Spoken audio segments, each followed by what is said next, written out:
A 100-inch OLED screen opened up before them, creating a window to another world. It was a world of empty black space. Planets dotted the distance surrounding them, giving an eerie Witchcraftian feel to it. It was like a portal to another dimension, instead of the surreal Gothic creation that was intended. Falhood leaned slightly into the mass of electrons, feeling its buzz, its energy, as it wrapped itself to his core. He breathed gently, allowing his body to quiver in time with the rapid sensation of his heart muscles, telling him he was suffocating. He wasn't, but his neurosenses didn't know it. Time was short. Moody would leave them soon, and deep within the recesses of Falhood's slumbering echo sense, alarm bells were ringing. It was all over, now, then, and forever.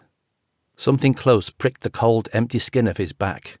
Where before sweat had trickled down his torso, now there was a clammy, sickly wash that suggested an occurrence.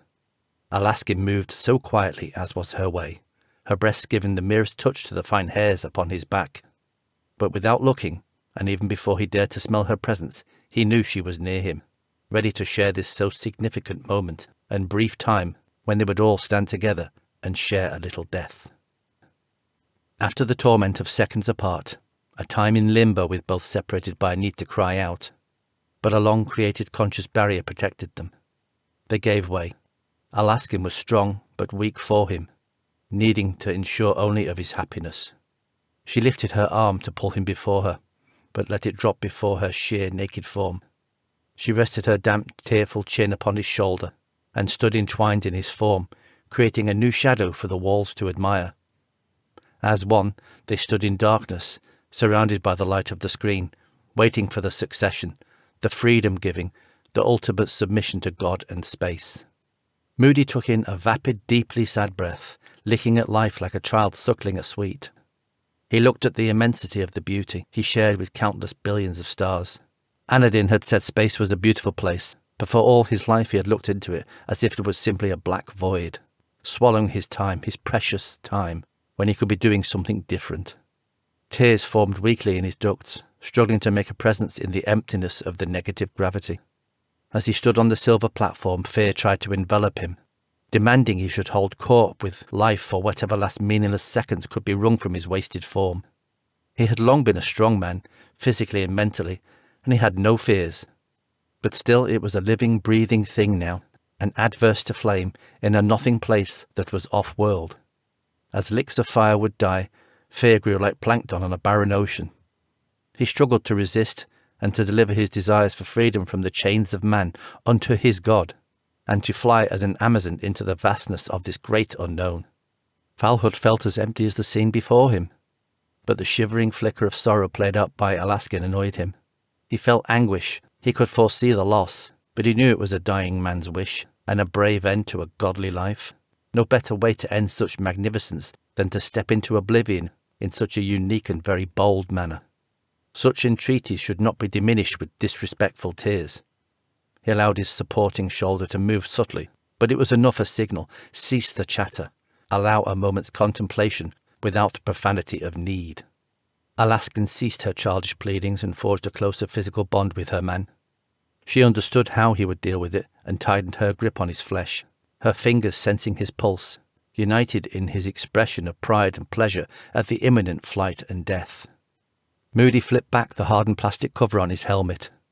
The sun was fierce enough to blind a man, but he would not be denied this moment by such simple things.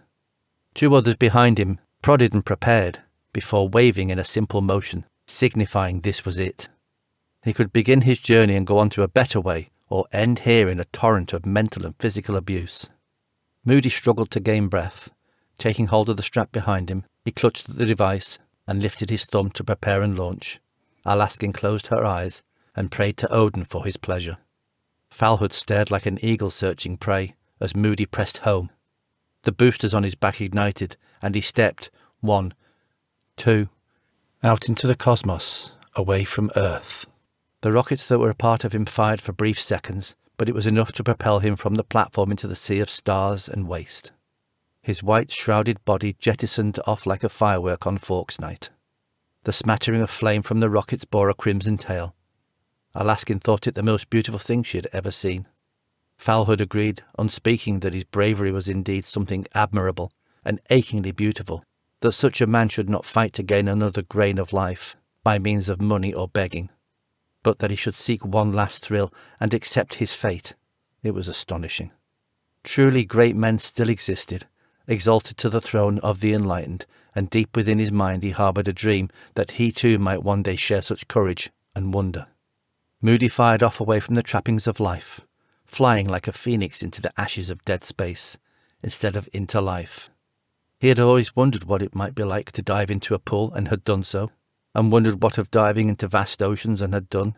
And now one final thrill, one final moment of wonder, to dive into God's greatest creation, to be a traveller without craft, into perhaps a false blanket that enshrouded the muddy little planet and covered the lives of the ants of people with meaningless squabbles and transactions.